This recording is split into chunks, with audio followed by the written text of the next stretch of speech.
Do you remember the last time writing felt magical? When words flowed and sentences wrote themselves? Somewhere along the way, many of us lose that spark. And if you ever felt like writing became a chore rather than a passion, then this video is for you. Hi friends, my name is Mohamed and I'm a writer, and in this channel we demystify the writing process and explore tools and habits that make writing joyful and possible. And in this video we will talk about the 5 ways you can enjoy writing again. First, reflect why you are writing. Are you writing because you want to escape? Or are you writing about a story that you feel passionate about? Or is it a method of expression for you? Simon Sinek, the author of Start With Why, said, "When we know why we do what we do, everything falls into place. When we don't, we have to push things into place." Sinek is almost saying that when you know why you are doing what you're doing, then things become easier for you to do. And for me, when I remind myself that I'm writing these stories, I'm writing because I want to see characters and worlds that I grew up seeing and not ones that doesn't represent my upbringing or where I came from, then writing become less of a chore, less of a box that I have to check every day, and becomes more of a duty that I'm responsible for. 2, find the right environment. Some of us can write in libraries that are quiet.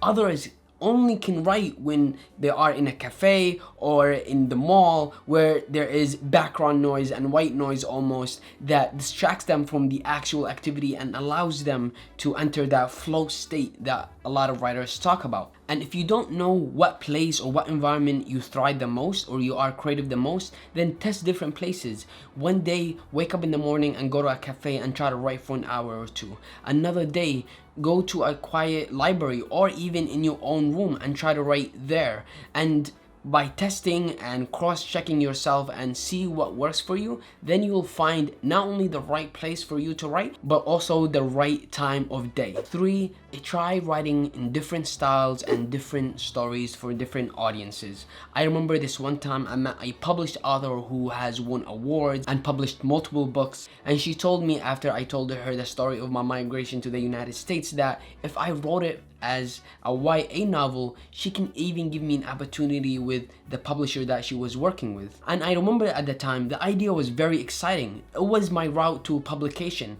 and so I went ahead and tried to write the story that I told her for young audience, which wasn't the audience I was used to, because most of the time I write for adults. But every time I tried to write that story for young adults, for YA, I struggled with enjoying the process. These sessions didn't go well for me. Every time I sat down to write, it felt daunting and I didn't want to be there. I didn't want to interact with the story that I was trying to write. And it's not like writing for adults is easy, but I did not enjoy it. So I decided to keep the same story, but write it for adults. And it was then when the writing became easier for me than it was when I was writing for the younger audience. So I encourage you, try different styles, try writing for different audiences, try writing a children's book. You do not know what you are good at and what you enjoy the most unless you try it. 4, connect with a community of writers. If there is anything that I wish I did in my early writing career or when I was even in college, it's finding a supportive community that write and read the things that I was enjoying. If you have a group of friends who are writers and enjoy reading your work and give you feedback and you do the same for them,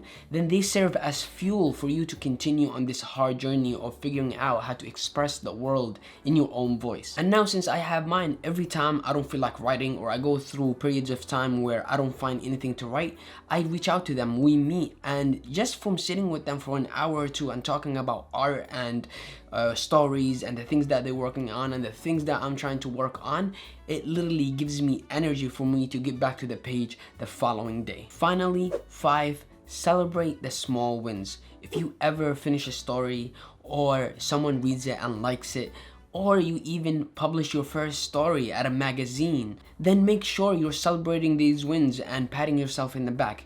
The writing journey is very, very hard, and most of the time writers are very, very critical about their work and their accomplishments, and they have these high expectations of the things that they write. And success doesn't come overnight. It really comes from these small wins that you get day in and day out that lead to the moments that we think are worthy of celebrating. But those only come few times in your lifetime. So celebrate your small wins, Make sure that you're patting yourself in the back and focus on the journey, not the destination. And writing has its ups and downs. Some days you'll find yourself writing more than others, and other days you would not even feel like writing, and that's okay.